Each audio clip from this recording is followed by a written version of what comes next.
Hello friends, स्वागत है आपका आपके अपने लीगल चैनल में। मैं हूं एडवोकेट सनी शर्मा। दोस्तों, आज मैं एक प्रैक्टिकल मुद्दे पे बात करने वाला हूं। बहुत ध्यान से और गौर से सुनना, पूरे वीडियो को कंप्लीट देखना, बीच में मत छोड़ना।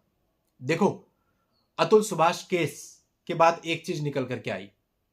पहले तो कई सारे लड़कों ने मुझे बोल दिया, सर मैं भी उसकी तरह सोचता था, या मैं भी उसकी तरह सोच रहा हूं, शायद मेरे साथ भी ऐसा कोई इंसिडेंट हो सकता है। ये मैं आपको इंटरनल फीलिंग्स बता रहा हूं लोगों की। और इससे भी बढ़कर एक चीज, साहब मैं तो परेशान नहीं हूं, लेकिन मेरे माँ बाप बहुत परेशान है। उन्हें हरदम ये लगता है कि हमारा बेटा कोई ऐसा स्टेप ना ले ले जैसा अतुल सुभाष ने लिया, क्योंकि हमारा बेटा भी बाहर रह करके जॉब करता है, कोई उसके साथ है भी नहीं, और हम बहुत डरे हुए हैं। माँ बाप की व्यथा, ऐसी कोई घटना घट जाए, किसी का जवान लड़का चला गया, अब उसके बाद वो माँ बाप जिनके बच्चे सेम सिचुएशन से गुजर रहे हैं और अलग रह रहे हैं, उनका क्या। अभी कल मेरे पास एक मामला आया। उस मामले में लड़की का कथन सुन लो। पता है क्या, लड़ाई हो रही थी, झगड़ा हो रहा था। उसमें बोलती है, नीचे वाले फ्लैट में जो रहता था वो मर्द था, इसलिए उसने फांसी लगा ली, तू तो नामर्द है, मरता भी नहीं है। ये चीजें हैं, ध्यान दो। बिल्कुल भी इन चीजों के इन्फ्लुएंस में नहीं आना। अगर कोई भी आपको इस तरह की कमेंट कर रहा है, कुछ भी कर रहा है, वो उसकी मेंटेलिटी है, आप पे उसका फर्क नहीं पड़ना चाहिए। बोलने वाले तो पता नहीं क्या क्या बोलते हैं, उससे क्या फर्क पड़ता है। ठीक, तो आपको ऐसा नहीं करना। तो दोस्तों, ऐसा कुछ भी किया जा रहा है, कुछ भी बोला जा रहा है, और अब आप कहते हैं कि अबेटमेंट नहीं है, तो क्या है। एक आदमी को पहले आप प्रेशराइज करो, उसके दिमाग पे इतना प्रेशर डालो, फिर उसे बार बार बोलो कि तू क्यों नहीं ऐसा करता है, वो परेशान होकर कर लेगा। तो अबेटमेंट के जिम्मेदार आप हो। अब अतुल सुभाष जी का मामला प्रकाश में इसलिए आया क्योंकि उन्होंने एक वीडियो बना करके पोस्ट कर दी।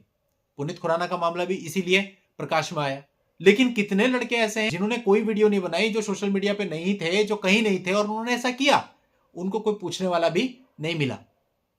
तो कहने का मतलब, कोई नहीं पूछता किसी को। बहुत बड़े बड़े इंसिडेंट हो गए, राजा महाराजा चले गए, कोई नहीं पूछता, किसी को फर्क नहीं पड़ता। दुनिया बिल्कुल ऐसे चलती है जैसे चल रही है। सिस्टम से परेशान होने की जरूरत नहीं है। सिस्टम जैसा है वैसा है, आप पूरी जिंदगी लग करके भी इसको बदल नहीं सकते। कोशिश कर सकते हैं। तो इसलिए अगर आप ये सोचते हैं कि मैं ऐसा कोई कदम उठा लूंगा तो सिस्टम बदल जाएगा, अरे कुछ नहीं होना।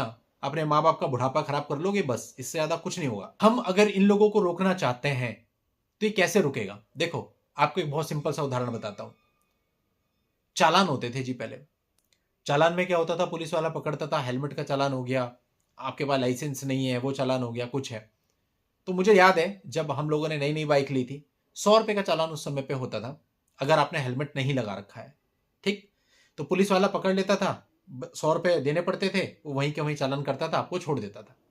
और धीरे धीरे क्या हुआ, जो पैसे वाले लोग थे, पुलिस वाला पकड़ता था, उससे बदतमीजी से बात करते थे, 100 रुपए पकड़ छोड़, इस तरह से बहुत बदतमीजी से बात करते थे, क्योंकि उनके लिए 100 रुपए कुछ नहीं है।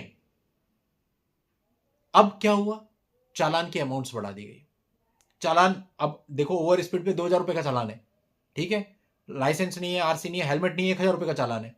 फाइन बढ़ गया, हेलमेट लगने शुरू हो गए, सीट बेल्ट बननी शुरू हो गई, सारे नियम बहुत हद तक फॉलो होने शुरू हो गए, क्योंकि चालान बढ़ गया।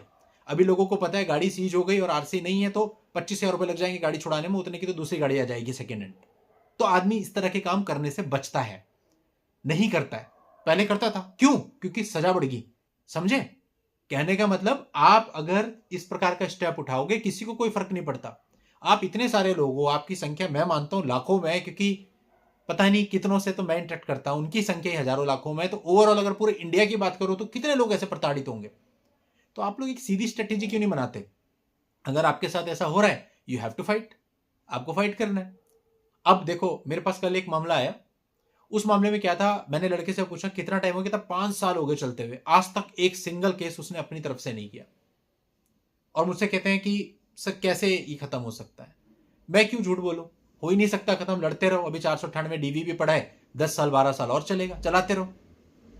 या जो आपके लीगल राइट थे आप उसको यूज करते, तब आपने नहीं किए, अब आपको बोला कि आप कर लो, कि नहीं सर अगर मैं करूंगा तो हो सकता है वो एक और केस कर दे। ये अगर आपकी मेंटेलिटी है तो आप कुछ नहीं करोगे। और अगर आप कुछ नहीं करोगे तो फिर आप केवल और केवल विलाप करो, पश्चाताप करो, इसके अलावा आप कुछ नहीं कर सकते। भाई कहीं तो स्टैंड लेना पड़ेगा, कुछ तो सोचना पड़ेगा, या डरते ही रहोगे।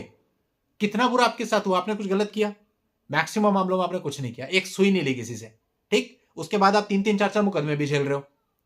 जब आपको स्टेप लेने के लिए बोला जाता है कि भाई आपके पास भी लीगल राइट है, आपके पास प्रूफ है, आप कुछ कीजिए, ना जी मैंने कुछ किया तो फिर वो एक और कर देंगे। सामने वाले ने 3-3 केस कर रखे, उसने तो कभी कुछ नहीं सोचा ऐसा, और वो भी झूठे। आपको सच्चा करने में भी डर लगता है। तो अगर हमें इस चीज को रोकना है तो हमें कहीं ना कहीं इन लोगों को बताना पड़ेगा कि अगर तुम गलत करोगे तो वापसी तुम्हारे ऊपर भी केस होंगे।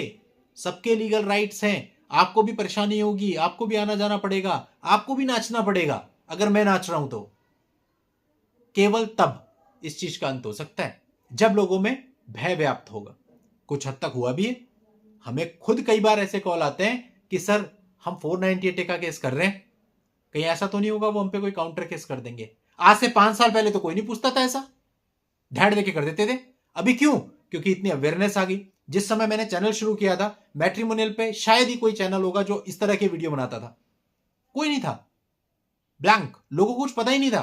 केवल कानूनों पे वीडियो थे जो सेक्शन 13 बता रहे थे, सेक्शन 9 बता रहे थे, वो भी मुश्किल से 2-4 चैनल थे बस। अदरवाइज ऐसे कोई चैनल नहीं थे जो आपको आपके लीगल राइट बता रहे थे। आज के समय पे कितनी अवेयरनेस है, कितना सब कुछ फैल गया, लोगों को राइट पता चल गया, तभी तो इन पे प्रभाव पड़ा ना। आज हर एक लड़की वाला जो यूट्यूब देखता होगा और गलत केस करने की सोच रहा होगा, उसके माइंड में एक चीज जरूर आती है कि अगर मैं गलत करूंगा तो कहीं ये मेरे ऊपर ये सपना कर दें, और वो डर डर के स्टेप लेते हैं। जिन लोगों को नहीं पता ठीक है लेते हैं, लेकिन अभी भी फॉल्स केसेस की संख्या बहुत ज्यादा है। तो कैसे कंट्रोल में आएगी? जब आप लोग उनको बताओगे कि हमारे पास भी लीगल राइट है, हम भी यूज कर सकते हैं, तभी होगा। अब आपके ऊपर है, 2 ऑप्शन है। ज्यादा इतने हाथ पैर आप मारते हो, इतना सब पता नहीं कहां कहां जाकर के क्या क्या करते हो, मुझे नहीं पता। मैं तो देखता देखता मैं परेशान हो जाता हूं, क्यों कर रहे हैं ऐसा। आपके पास 2 सिंपल ऑप्शन है, वो समझो ना। पहला, आप केस लड़ते रहो, 8 साल चले, 10 साल चले, 12 साल चले, 15 साल चले। दूसरा, जैसे इनका केस आए अपनी तरफ से केस करो, 2 साल में सब सपाट हो जाएगा। 2 लाइन की गाइडेंस है, तीसरी लाइन है ही नहीं। 2 लाइन की गाइडेंस है, मानता कौन है? अगर 50 लोगों को आप बिठा के समझाओगे ना, शायद कोई एक फॉलो करेगा, वो भी मैं शायद लगा रहा हूं। ये रेशो है, लेकिन रिलीफ सबको चाहिए, स्टेप कोई नहीं लेगा। और आपके माँ बाप की चिंता करना स्वाभाविक है, क्योंकि वो माँ बाप हैं, उन्होंने इतनी बड़ी घटना देखी, ठीक? तो वो चिंता करेंगे, उनकी चिंता होगी, उनको चिंता मुक्त करना चाहते हैं। और माँ बाप भी ध्यान से सुन लें, अगर वो चिंता मुक्त होना चाहते हैं तो उन्हें भी स्टेप लेना पड़ेगा। बहुत बार ऐसा होता है, हस्बैंड तो रेडी है, माँ बाप कहते हैं ना हम तो ऐसा नहीं करेंगे। भाई फिर क्या ऑप्शन है? जब आप कुछ करना ही नहीं चाहते तो आप क्या, कितनी 10 एडवाइस ले लो, 50 एडवाइस ले लो, क्या हो जाएगा? कुछ नहीं होगा। लड़ते रहो केस, डिफेंस लड़ते रहो। आज क्रॉस करो, कल ये करो, परसों वो करो, परसों आर्ग्यूमेंट करो, फिर हाई कोर्ट जाओ, फिर सुप्रीम कोर्ट जाओ, चलता रहेगा। कोई न्याय नहीं है, कैसे मिल जाएगा न्याय? आपको क्या चाहिए कि आप इससे बाहर आ जाओ, सारे केस खत्म हो जाए। अब आपके डिफेंस करने से तो ऐसा होने वाला नहीं है। हो सकता है ज्यादा ज्यादा कोई एक केस फेवर में आ जाए आपके 5 साल के बाद, दैट्स इट। पकड़ के रखो जजमेंट, उसको फ्रेम करके लगा लो वहां पे अपने दीवार पे, क्या मिलेगा उससे? अब कल कोई बात कर रहा था, सर मेरा डाइवोर्स का जजमेंट मेरे फेवर में आ गया तो मेरे बाकी केसेस का क्या होगा? कुछ नहीं होगा, सारे केसेस वैसे ही चलते रहेंगे। 498 डीवीबी सारे वैसे ही चलते रहेंगे, लड़ते रहो ट्रायल। डाइवोर्स की डिग्री मैंने बताया ना, फ्रेम करनी है बस और लगा देनी है घर पे, यही काम है उसका, और कोई काम नहीं है। बाकी सारे केसेस वैसे ही चलेंगे। तो ये स्थिति है, ये हालत है, ये रियलिटी है, डार्क रियलिटी।